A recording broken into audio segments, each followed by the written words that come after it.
John Donne की poems के बारे में डिस्कस किया था. In this video we are going to do the most famous play written by William Shakespeare, that is King लियर.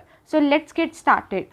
First of all, to do the piece of any literature, first of all we have to study about the author or the narrator, that what he has written is the reflection of his life or not. जब भी हम कुछ लिखते हैं तो जो लेखक के जीवन के बारे में उसके कुछ अंश जुड़े होते हैं उसकी रचना से, तो सबसे पहले लेखक के जीवन के बारे में जानना बहुत ही आवश्यक है. तो स्टार्ट करते हैं हम अपना. सबसे पहले हम देखेंगे background information of the author. Author का बायोग्राफी. फुल नेम है William Shakespeare. Date of birth था 1564. Place of birth is Stratford upon Avon, England. Date of death, मृत्यु कब हुई थी इनकी, 1616 में. ब्रीफ लाइफ स्टोरी अगर हम इनकी देखें, इनका जो जीवन की जो कहानी है. So Shakespeare's father was a glove maker and Shakespeare received no more than a grammar school education. इनको ग्रामर स्कूल की एजुकेशन से ज़्यादा कोई पढ़ाई नहीं मिली थी special.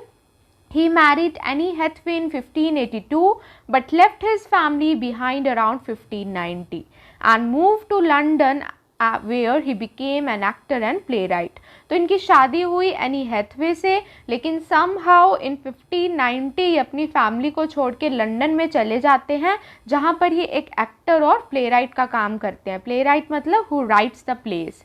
He was an immediate success. This thing should be noted कि ये एक इमीजिएट सक्सेस थे. इन्होंने बहुत कम उम्र में बहुत ज़्यादा सफलता पा ली थी. Shakespeare soon became the most popular playwright of the day as well as a part owner of the Globe Theatre.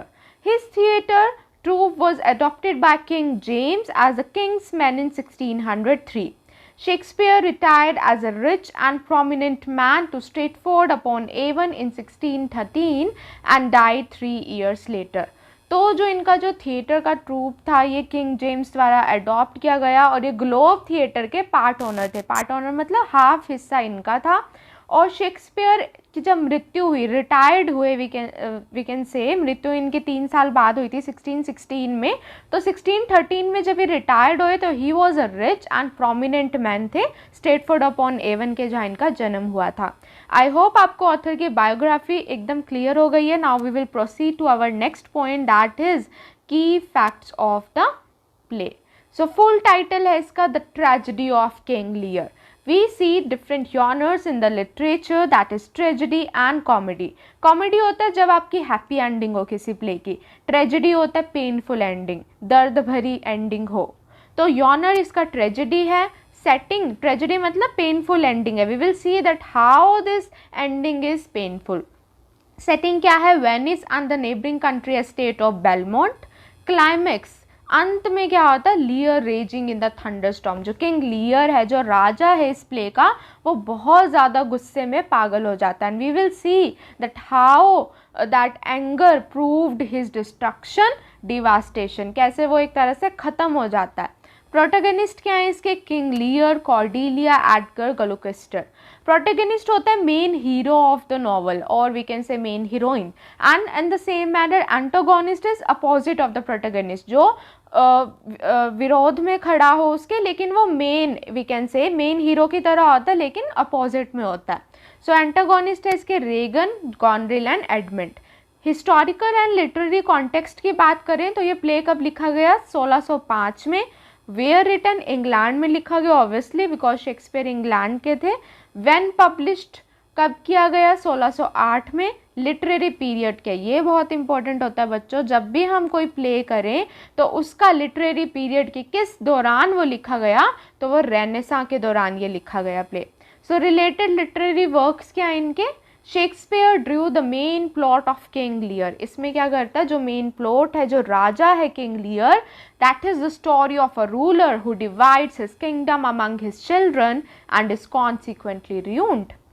जो अपनी प्रॉपर्टी है उसका हिस्सा वो सोचता है कि मैं अपनी बेटियों के बीच में बांटूंगा। उसकी 3 डॉटर्स होती हैं, लेकिन अंत में वो खुद को एज ruined पर्सन पाता है क्योंकि उसकी डॉटर्स उसको बिट्रे करती हैं। And we will see that how she insults, how his daughters insult his father so brutally that he becomes a mad person ultimately, पूरी तरह से इंसेन हो जाता है। So from several sources describing the legendary British king of that name, scholars believe that the most important source was the second edition of Raphael's Holinshed's Chronicles of England, Scotland and Ireland। तो जहाँ से source लिया इस play का स्रोत क्या था? Second edition Rafale हॉलिनशेड की क्रॉनिकल से, जो इंग्लैंड, स्कॉटलैंड और आयरलैंड में पाई जाती है, वहाँ से इसका सोर्स लिया गया कि किंग लियर का। हॉलिनशेड हिमसेल्फ हैज़ टेकन, और जो इस क्रॉनिकल के जो राइटर थे हॉलिनशेड, इन्होंने ये कहानी कहाँ से ली? The story of Lear from the history of the British kingdom by Geoffrey of Monmouth, written in 12th century। तो जो ये नाम है लियर, ये कहाँ से आया? ये हमको पता लगा कि ब्रिटिश किंगडम के एक जॉफ्रे ऑफ मॉनमथ थे, तो वहाँ से इनका नाम लिया गया। So critics have also pointed out that Lear's rejection of Cordelia resembles numerous classical British fairy tales where a father rejects a daughter on the grounds that he does not believe she loves him enough। सो यहाँ पर क्या होता है, कुछ critics कहते हैं ये एक अकेला एग्जाम्पल नहीं है जो इस प्ले में हुआ, बल्कि ऐसे और भी उदाहरण हैं लियर की तरह जो अपनी बेटी को रिजेक्ट कर देते थे क्लासिकल ब्रिटिश फेरी टेल्स में, इस आधार पर, इस ग्राउंड पर, इस बेसिस पर कि उनकी बेटी उनसे इतना प्यार नहीं करती। Believe, does not believe she loves him enough. So Shakespeare Drew further subplots from Edmund Spencer's. अब आपको अगर ये पॉइंट समझना आया हो तो हम इसको डिटेल में पढ़ेंगे कि वो एक मतलब एक फंक्शन अरेंज करता है जिसमें वो कहता है कि जौन सी बेटी मेरे से सबसे ज़्यादा प्यार करेगी, मैं अपनी प्रॉपर्टी का सबसे ज़्यादा हिस्सा, majority of my property I will give to her. So यहाँ पे जो उसकी यंगेस्ट डॉटर है कॉर्डेलिया, वो उसको इतना लव एक्सप्रेस नहीं कर पाती और वो सिर्फ इतना कहती है कि मैं आपसे उतना प्यार करती हूँ जितना एक बेटी को अपने पिता से करना चाहिए। But this phrase like nothing is nothing, कि अगर तुमने मुझको प्यार के अप्रिसिएशन के 2 वर्ड्स नहीं बोले तो I will also not give anything from my property. So nothing is nothing, उसको कुछ नहीं मिलता उसके प्रॉपर्टी से। So the fairy queen 1590 which also features a character named Cordelia who dies by hanging, and from Sir Philip Sidney's Arcadia 1580 to 90 which contains an outline of Gloucester subplot। तो इसका जो history context है, कहाँ से आया King Lear का नाम, तो ये सब है। तो इसमें कह रहा है कि जो फेरी क्वीन की एक स्टोरी है 1590 में, जहाँ पर एक कॉर्डेलिया नाम का करेक्टर था, वो किंग लियर में लिया गया है, जिसकी मृत्यु हो जाती है, वो खुद को हैंग कर लेती है। और सर फिलिप सिडनी का जो आर्केडिया है वो लिया गया है, उसमें जो ग्लूकेस्टर का सब प्लॉट है, ग्लूकेस्टर एक करेक्टर है किंग लियर में, तो वहाँ से उसका सब प्लॉट लिया गया। रिलेटेड हिस्टोरिकल इवेंट्स, अब इससे जो ऐतिहासिक जो इवेंट्स है वो क्या जुड़े हुए हैं? In the period in which the King Lear was written from 1604 to 1607, King James VI, King of Scotland and England, was trying to persuade English Parliament to approve the union of 2 countries into one nation। तो ऐसा समय था जहाँ पे जो king James VI थे, जो king थे ऑफ स्कॉटलैंड और इंग्लैंड के, वो क्या ट्राइंग टू परसुएड कर रहे थे, क्या मनाने की कोशिश कर रहे थे कि जो इंग्लिश पार्लियामेंट है वो अप्रूव कर दे इस बात को कि 2 कंट्रीज़ को बना के एक पूरा नेशन बन जाए। तो it was James who first use the term Great Britain to describe the unity of the Celtic and Saxon lands, England, Scotland and Wales. Such a combination of nations is called accession. तो James ने जो ये पहला term use किया था great Britain, इसमें क्या है, केल्टिक और सैक्सन लैंड्स की यूनिटी को दर्शाया गया है, जिसमें हमारे इंग्लैंड है, स्कॉटलैंड है और वेल्स, इन 3 कंट्रीज़ का मिलन है, जिसको कॉम्बिनेशन ऑफ नेशंस करके एक्सेशन का नाम दिया। In his speeches to Parliament, he regularly referred to the misfortunes that had been brought about by the disunion of England under King Lear, the historical sources of Shakespeare's play. तो जब वो अपने इस speeches में parliament को refer करता था तो उसमें मिसफॉर्चून्स बताता था कि कैसे इंग्लैंड के डिसयूनियन जो अंडर किंग लियर हुआ था, तो वहाँ से जो सोर्स है शेक्सपियर का, जो प्ले का किंग लियर है, वो वहाँ से लिया गया है। The historical context of Shakespeare's King Lear is thus twofold.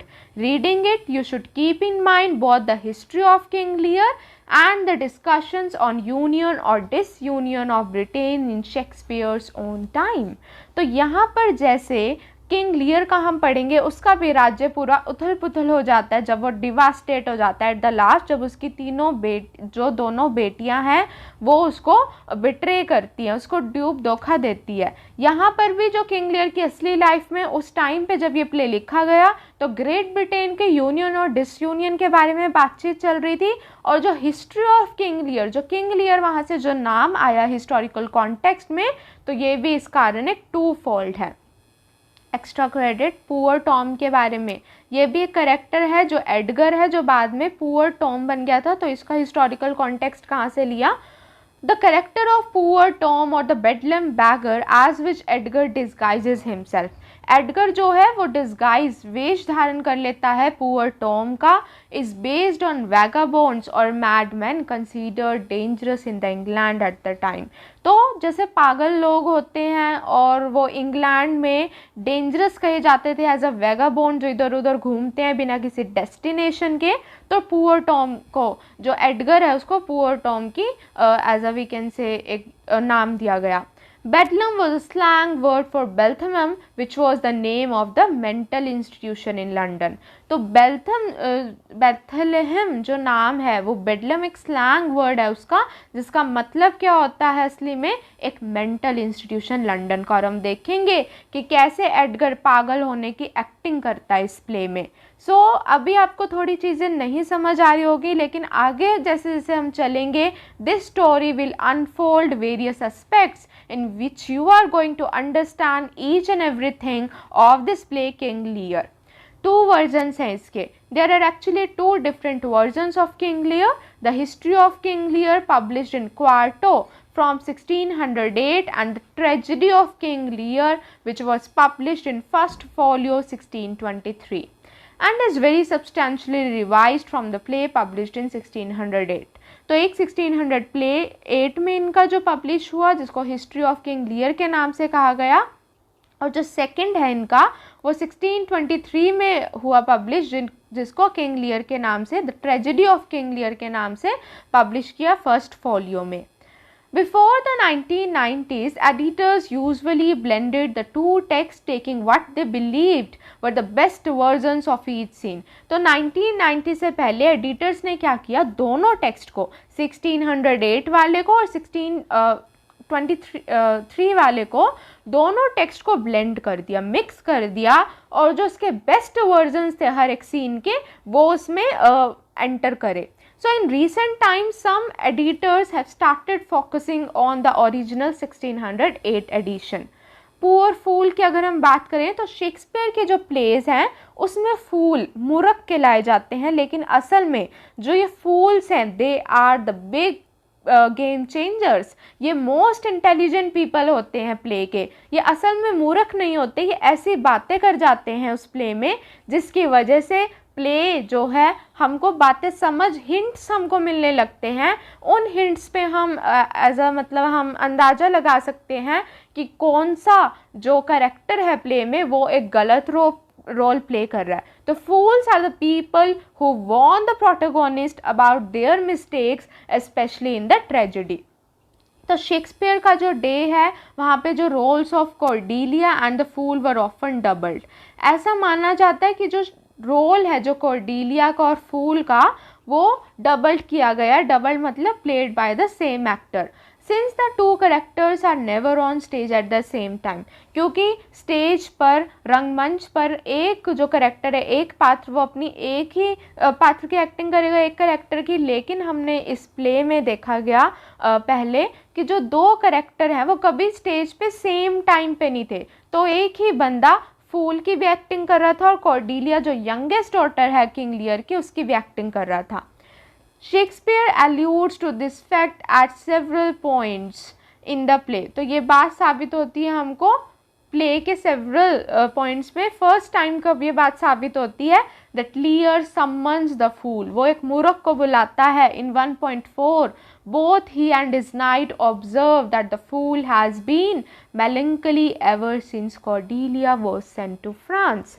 तो जब कॉर्डेलिया को फ्रांस भेजा जाता है तो जो वो फूल है वो मेलंकली पोजीशन में होता है, बहुत ज़्यादा दुखी अवस्था में होता है। क्यों? क्योंकि कॉर्डेलिया एक सच्ची डॉटर थी, उसने अपने पिता से सच बोला था, परंतु सच बोलने का उसको क्या मिला? Nothing. Nothing means nothing. More famously, in 5.3, upon learning of Cordelia's death, Lear remarks, and my poor fool is hanged। और जब कॉर्डेलिया की डेथ होती है तो लियर के मुंह से जो शब्द निकलते हैं वो निकलते हैं and my poor fool is hanged, मतलब जो ये पुअर फूल है ये हैंग्ड मतलब इसकी मृत्यु हो गई है। तो sometimes director staging the play invent a scene in which fool himself is hanged. तो कई बार जो डायरेक्टर जो उस सीन को प्ले करते हैं, प्ले जब हमारा स्टेज पे होता है तो वो फूल को हैंग्ड कर देते हैं इस लाइन को एक्सप्लेन करने के लिए, लेकिन the tradition of doubling the characters is the better explanation, क्योंकि पीपल कम थे और उसको प्ले करने के करेक्टर्स उस रोल को निभाने के डबल था, तो हम कह सकते हैं जो ट्रेडिशन था डबलिंग द करेक्टर ये एक बेटर एक्सप्लेनेशन है इसमें।